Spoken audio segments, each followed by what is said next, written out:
I'm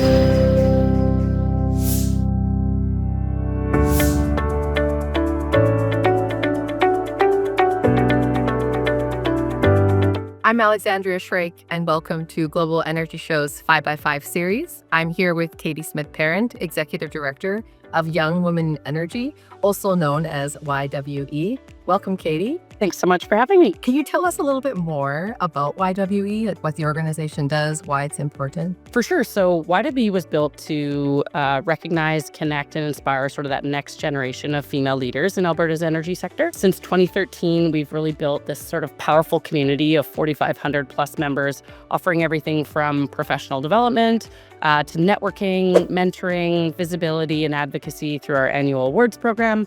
And so really what started as sort of a grassroots initiative has really grown into something more like a platform for advocacy, for leadership, and for systemic change, all with the goal of essentially increasing the representation of women in energy and helping them lead more confidently in this kind of complex industry. So Tell me a little bit more about what YWE is doing to support emerging leaders in Alberta today. for sure. So we recently celebrated our 2024 YWE Award winners who are really driving change across Alberta's energy landscape. You know, we recognize leaders who are working on hydrogen projects and renewable diesel refinery expansions, women who are working in data science and modernizing the power grid, leaders in technology development and ESG law, and, D&I practitioners who are building recruitment programs to improve inclusion. So I find these stories really tell sort of the talent and like the breadth of leadership that women bring to the table, but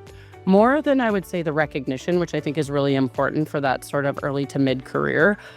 These stories are really showing how we can support our alumni through ongoing engagement, like storytelling and leadership development to continuing amplifying their impact. And really that's just the 10 award winners from this year. So this is our 11th year of doing this. So we have over 110 award winners who have been recognized over the past decade. And it's been an incredible journey of recognizing women at a really pivotal point in their careers. I think our audience would be really interested in the other initiatives and other kind of change drivers that you're pushing forward with the organization. Can you speak to that a little? For sure. We have a number of programs that we're working on. And, I would say the other one that I'd probably highlight is our annual conference out in Kananaskis. We bring together 250, emerging female leaders. We put them with some really amazing content across sort of role-specific energy development and kind of gender equity conversations. And that's been really transformative. I just find that a lot of women are either coming to industry conferences and they're still some of the only. And so it's really great to see a space that is what I would hopefully consider a safe space for women to, connect, learn from one another, and really hear from some incredible industry experts. And so that's something we've been working on for the last few years. What advice you would give to young people who are listening who want to advance their career in energy? For sure. Number one, get involved. Get involved internally at your company, get involved outside of your company. Don't do just one or the other. Honestly, a lot of the career opportunities I've gotten, a lot of the networking opportunities is because I put my hand up and I offered to do things. So I think that you really, especially as a really early career professional, you need to meet other people.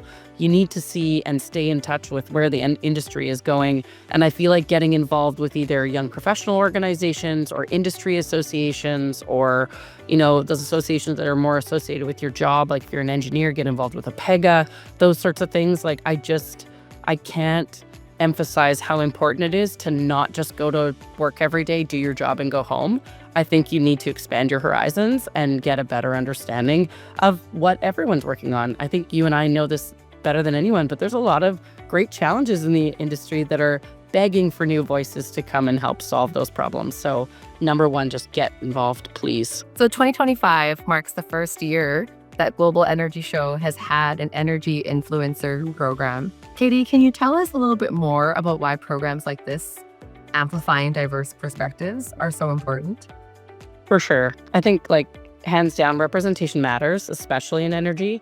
So where the decisions like we're making today are really going to shape our economy, our environment, and communities for generations and generations. So what we like about the Energy Influencer program is it's an opportunity to share ideas, challenge assumptions, showcase that next generation of leadership. But for us, it's not about just being in the room. It's about really changing the conversation. So we want to bring forward voices that might not otherwise be heard, women at the front lines of operational leadership or technical innovation or even community impact. So I just find like when those perspectives are amplified through platforms like the Energy Influencers Conference, then the entire industry benefits.